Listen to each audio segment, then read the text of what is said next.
दैनंदिन जीवनात electronic gadgets आणि इंटरनेटचा वापर सगळीकडेच मोठ्या प्रमाणात होऊ लागल्यामुळे सायबर सिक्युरिटी ही अत्यंत महत्त्वाची बाब आहे. देशासह राज्यभरात सायबर फसवणुकीचे प्रमाण हे दिवसेंदिवस वाढत आहे. वेगवेगळ्या युक्त्या वापरून सोशल प्लॅटफॉर्मवर सायबर ठग हे लहान मुलांपासून ते वयोवृद्ध नागरिकांपर्यंत सर्वांचीच फसवणूक करत आहेत. सामान्य नागरिकांप्रमाणेच मनोरंजन विश्वातील अनेक कलाकार सुद्धा या ऑनलाईन फसवणुकीला बळी पडले आहेत. काही दिवसांपूर्वीच मराठी चित्रपटसृष्टीतील एका प्रसिद्ध कलाकाराची सायबर गुन्हेगारांनी लाखो रुपयांची फसवणूक केली असल्याची माहिती पोलिसांनी दिली होती.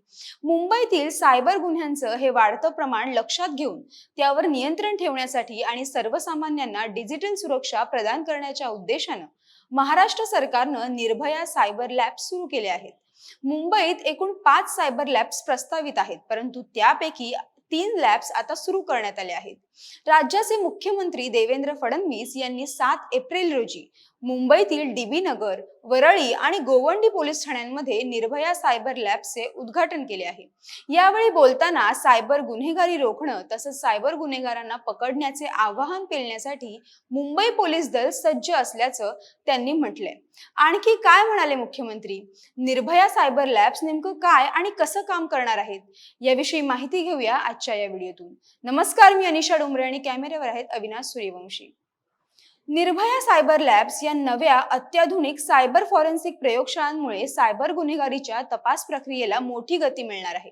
महिलांविरोधातील सायबर गुन्हे, आर्थिक फसवणूक, बँक हॅकिंग, मोबाईल व डेटा टेम्परिंग सारख्या गुन्ह्यांच्या जलद व अचूक तपासासाठी या सायबर लॅब्स अत्यंत महत्त्वाची भूमिका बजावणार आहेत.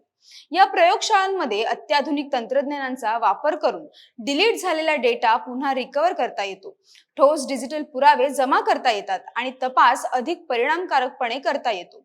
सायबर गुन्ह्यांवर नियंत्रण मिळवण्यासाठी या लॅब्स महत्त्वाची भूमिका बजावणार आहेत. निर्भया सायबर लॅबमध्ये call data record, internet protocol detail record, location tracking आणि इंटरनेटवरील क्रियाकलापांचे निरीक्षण करण्यासाठी अत्याधुनिक सुविधा उपलब्ध आहेत.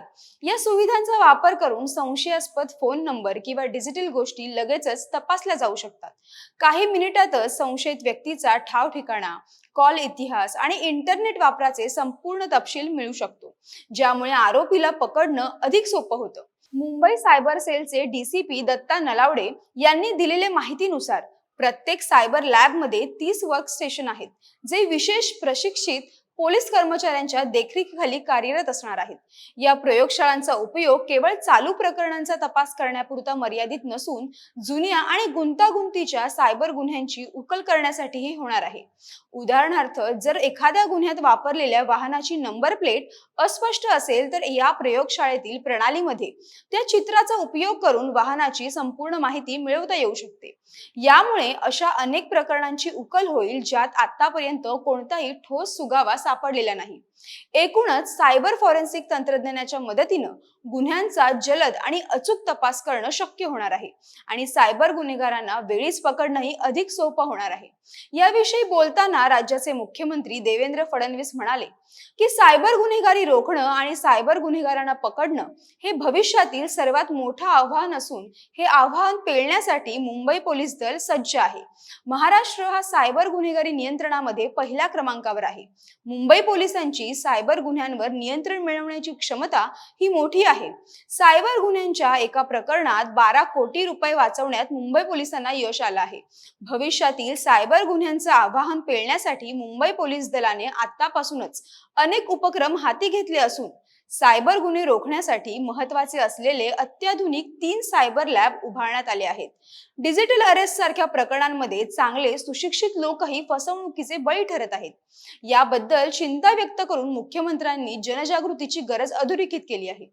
महिलांविषयीच्या गुन्ह्यांबाबत बोलताना ते पुढे म्हणाले, केंद्र सरकारने आणलेले नवीन 3 कायदे हे खऱ्या अर्थानं भारतीय असून गुन्हे प्रकटीकरण, पुरावा याविषयीच्या कायद्यांमुळे आता गुन्ह्यांवर चांगल्या प्रकारे नियंत्रण मिळवणं शक्य होणार आहे.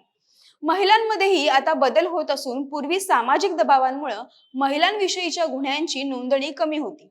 आता त्यात वाढ झाली आहे. ही एक चांगली बाब आहे. महिलांविषयीचे गुन्हे रोखण्यासाठी आणि महिलांना पोलिसांविषयी विश्वास वाटावा यासाठी पोलीस स्थानकांमध्ये महिला व बाल सहायता कक्ष निर्माण करण्यात आला आहे. यामुळे महिलांविषयीचे गुन्हे नोंदवताना त्यांच्यावर कोणत्याही प्रकारचे दडपण येणार नाही याची खात्री आहे, असेही मुख्यमंत्री म्हणाले.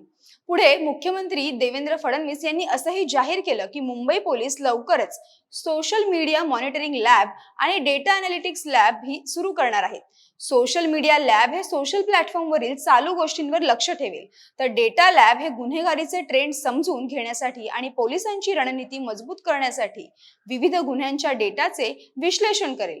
जर आपण सायबर गुन्ह्यांबद्दल बोलायचं तर मुंबई नेहमीच सायबर गुन्हेगारांचं लक्ष असते. सायबर गुन्हेगारांचं सर्वात मोठं लक्ष हे वृद्ध नागरिक राहिले आहेत. दुबई आणि कंबोडियामध्ये बसलेले सायबर गुन्हेगार अत्याधुनिक तंत्रज्ञानाचा वापर करतात. 2024 मध्ये सायबर फसवणूक करणाऱ्यांनी मुंबईकरांची 1200 कोटी रुपयांची फसवणूक केली होती, ज्यापैकी पोलिसांना फक्त 150 कोटी रुपये वसूल करता आले. 2023 मध्ये 262 कोटी रुपयांच्या फसवणुकीपैकी पोलिसांना फक्त 1.58 कोटी रुपये वसूल करता आले. 2022 मध्ये 32.35 कोटी रुपयांचा घोटाळा नोंदवण्यात आला होता. 3 वर्षात एकूण 1500 कोटी रुपयांपेक्षा जास्त किमतीची सायबर फसवणूक झाली आहे. सायबर फसवणुकीच्या फक्त अर्ध्याच गुन्हे प्रकरणांची नोंद पोलिसांच्या नोंदींमध्ये होते, असं तज्ज्ञांचं मत आहे. लोक लाजेपोटी पोलिसांमध्ये तक्रार करत नाहीत. त्यांना या प्रकरणामध्ये न्यायाची अपेक्षाच नसते. मात्र आधुनिक तंत्रज्ञानाच्या माध्यमातून गुन्हेगारांवर नियंत्रण मिळवलं तर लोकांचा पोलिसांवरचा विश्वासही वाढेल. अलीकडच्या काळात ऑनलाईन स्कॅम फसवणुकींच्या घटनांमध्ये मोठी वाढ झाली. सोशल मीडिया लिंक्स, बनावट कॉल यामार्फत फसवणूक करून नागरिकांकडून पैसे उकळले जातात. त्यामुळे तुम्ही सोशल मीडिया आणि इंटरनेटवर येणाऱ्या कोणत्याही आमिषाला आणि फसवणुकीला बळी पडू नका. सावध राहा आणि कोणतीही माहिती सहजपणे कोणालाही देऊ नका. त्याचबरोबर सायबर गुन्ह्यांना आळा घालण्यासाठी सरकारनं कोणत्या नव्या उपाययोजना करायला हव्यात? तुम्हाला काय वाटतं? तुमच्या प्रतिक्रिया कमेंट करून नक्की कळवा. व्हिडिओ आवडल्यास लाईक करा, शेअर करा आणि महा MTBच्या YouTube चॅनलला सबस्क्राईब करा. धन्यवाद.